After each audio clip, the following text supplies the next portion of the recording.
I had a dream the other night that sent me on a quest to revisit the subject of the 153 fish that were caught at the end of the Gospel of John.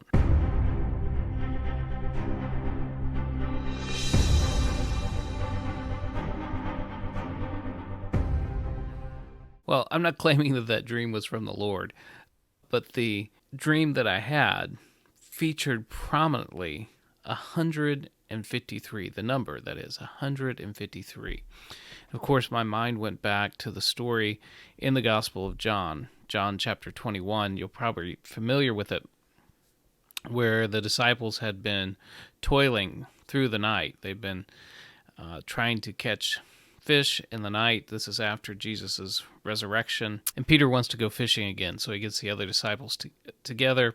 And much like a little bit of a replay of another story in the Gospels, they work through the night trying to catch these fish.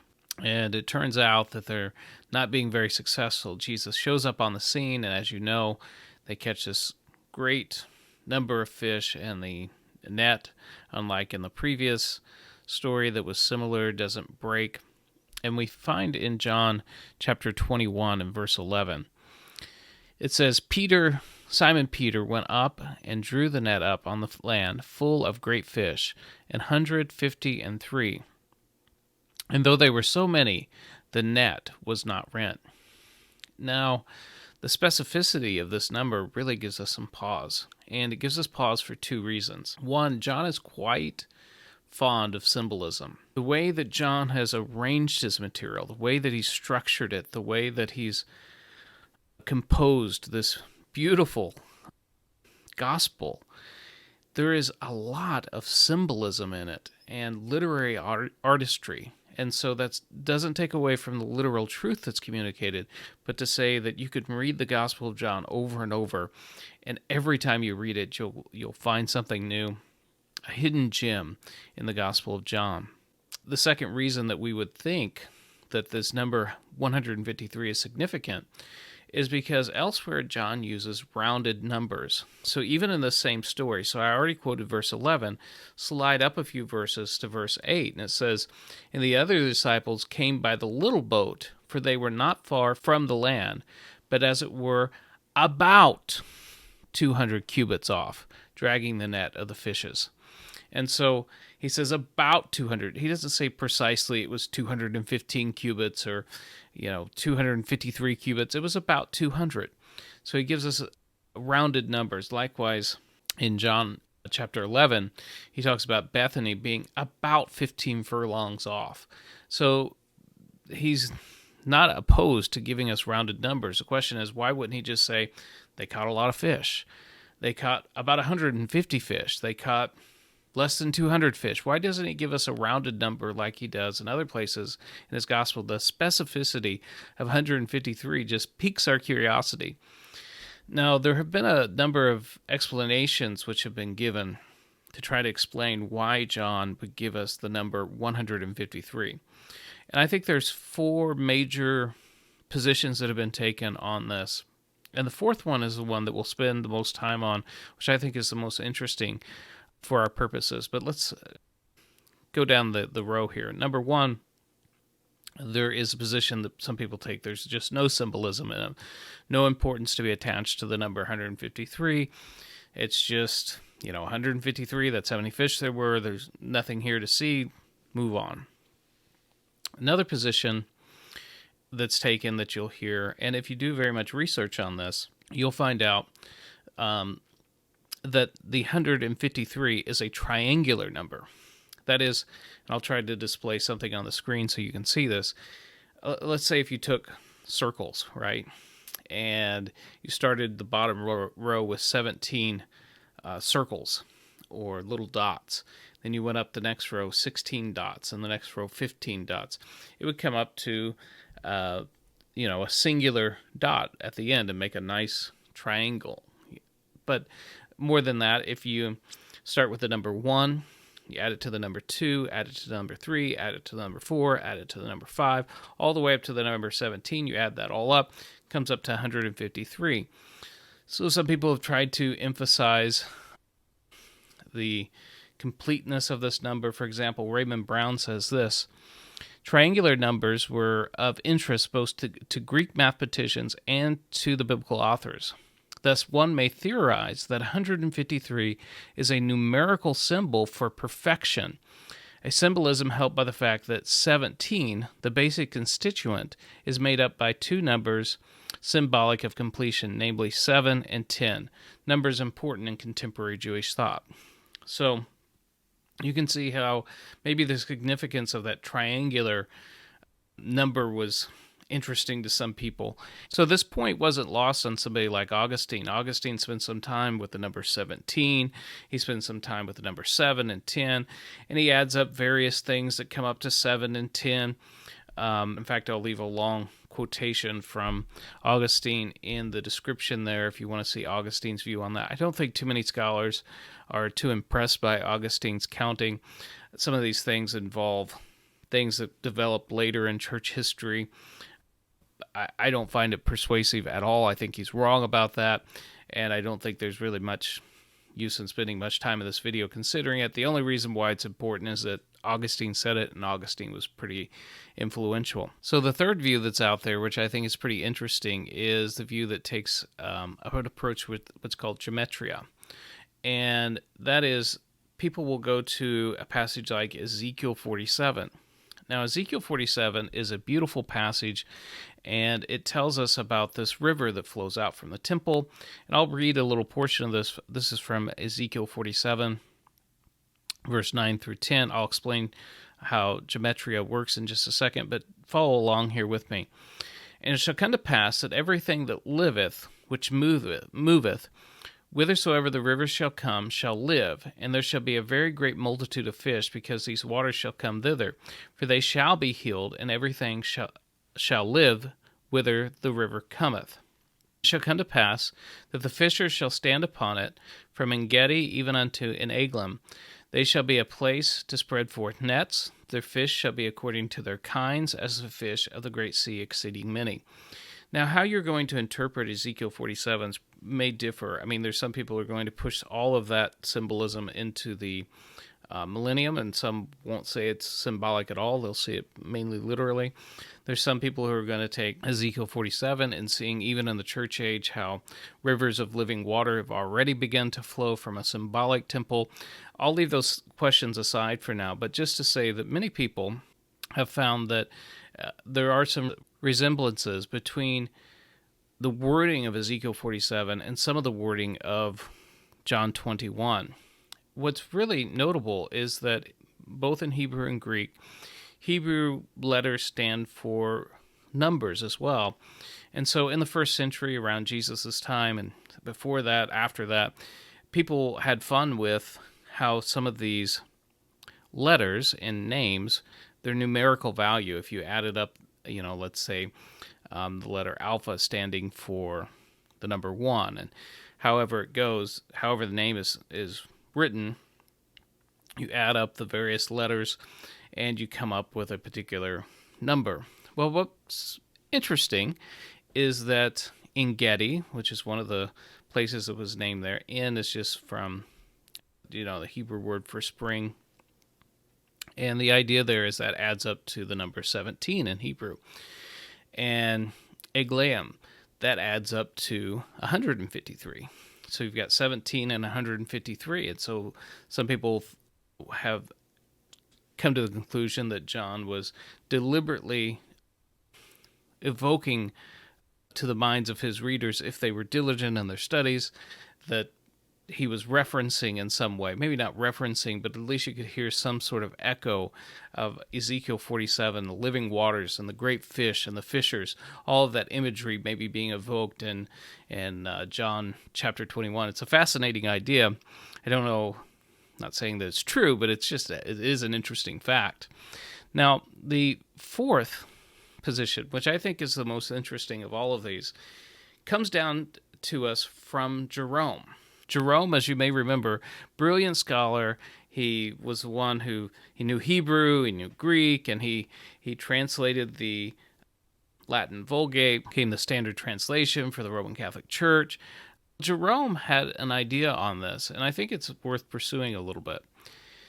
He says, writers on the nature and properties of animals who have learned fishing in either Latin or Greek, one of whom is the most learned poet, Appianus Celix, say there are 153 species of fish.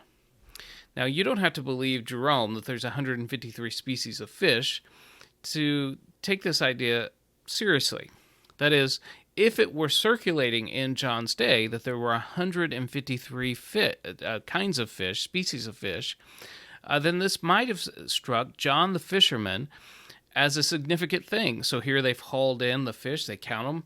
Oh, there's 153 fish. That happens to be the same number as the number of species of fish. So it would have struck him as something that would have been significant to bring out. And the idea is Jesus is calling these disciples to be fishers of men. He'll make them fishers of men, and they're going to be catching all kinds of fish.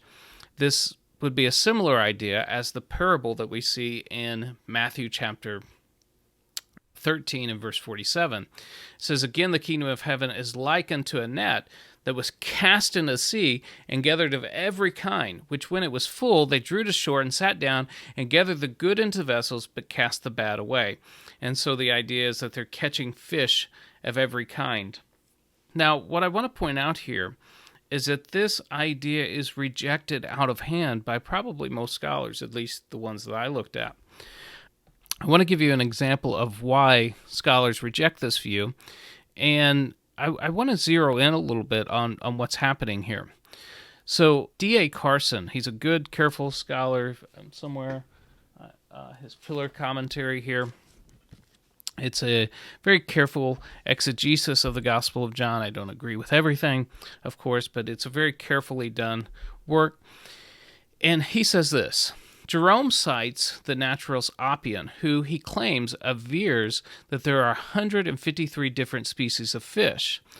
Thus, this catch of fish, effected by the Lord's command, becomes an active parable of the fruitful mission of the church that draws. And then he cites the Greek word helko. The same verb is behind dragged, all human beings without distinction. John chapter 12, verse 32. Trouble with this explanation is that Appian's list, no matter how it is counted, does not yield 153. The most likely number is 157. Scholars debate whether Jerome was simply mistaken in the number, misascribed the right number to some other naturalist whose work is now lost, or simply cooked the books. So far as our evidence goes, however, this is no solution. And this is pretty standard. Now, who is D.A. Carson citing, though? If you can't see the footnote, obviously, but if you had his book and you looked at his reference, he's citing the same scholar that over and over again these commentators cite, and that is Robert Grant. Robert Grant did a study in the 1940s that appeared in the Harvard Theological Review. And since that time, this view of Jerome has pretty well been discarded. So I want to point out some of the slipperiness of what's gone on here. Number one, according to Carson, he cited Appian, which is right. He's right about that. But if you look carefully at what Jerome actually says, writers on the nature and properties of animals who have learned fishing in either Latin or Greek, one of whom is Appianus Celix. The study of Robert Grant focused on the work of Appian. Now, here's the thing. That's only one extant work that we have of Appian, and he is only one of the sources that Jerome cites. Jerome says that there are works in Latin or in Greek, writers who have learned fishing in either Latin or Greek, one of whom is the most learned, Appianus Celix. So it seems to be that Jerome is proposing that there are more than one writer who is saying that there's these 153 fish. Now, when you go back and you look at the study that Robert Grant did, and D.A. Carson says that there's no way to count it and come up with 153, That's to misrepresent, actually, in my view, what Robert Grant has actually said. In fact, Grant gives us a count that gives us 153. For example, after he goes through his list of all the different potential things that can be counted as fish or different species of fish, he says this adds up to 157. Then he says, perhaps the whales and dolphins should be dropped to make 153. So according to Robert Grant, who is the authority that's been cited by all these different commentators, he has a way to come up with 153 just by reading Oppian. Craig Keener has pointed out, a scholar, by the way, who doesn't take this view, he says that it's missing from extant texts of Appianic Celix, that is, the number 153, though he may have written much more than remains. Now, Craig Keener is an expert in New Testament background literature. He's an expert in Greco-Roman background sources. And what Craig Keener recognizes is that what we have extant of Appianus Celix may be fragmentary at best. Now, Appianus Celix actually says that there seems like there's an innumerable number of fishes, but we've got to try to put a number on it. So it may be possible that Jerome had access to sources that we don't have. Now, set that aside. That's just one source that Jerome is citing. He's also talking about Latin and Greek fathers. So it may have been circulating in that day. And that's why I think Keener says it's not impossible that this is true. Such symbolism would not violate John's style, and Jerome's commentary on Ezekiel 47, 9 through 12 mentions that both Latin and Greek biologists, including a particular poet, classified 153 kinds of fish. This intriguing proposal, however, seems to falter for lack of extant evidence. So, the bottom line is we have one source for this idea that there were 153 species of fish, and that comes down to Jerome. Now, that might seem like a devastating objection against this position. However, when you understand ancient history and how ancient history works, it's really not that uncommon for us to only have one source for something. A list as long as my arm could be made up of things that we think as historical, that we actually only have one source for. And so it's not impossible that, as Keener says, it's not impossible that this is true. There is a possibility that Jerome has gotten it right. And if Jerome has gotten this right, then it could provide a reason for why John the fisherman was struck by the number 153. If Latin and Greeks at that time were thinking there's 153 species of fish, John could have been very struck by that number, and that may have been the reason why he wanted to give us that specific number. Now, the truth is, we really don't know. And it's hard to prove definitively either way which way this goes.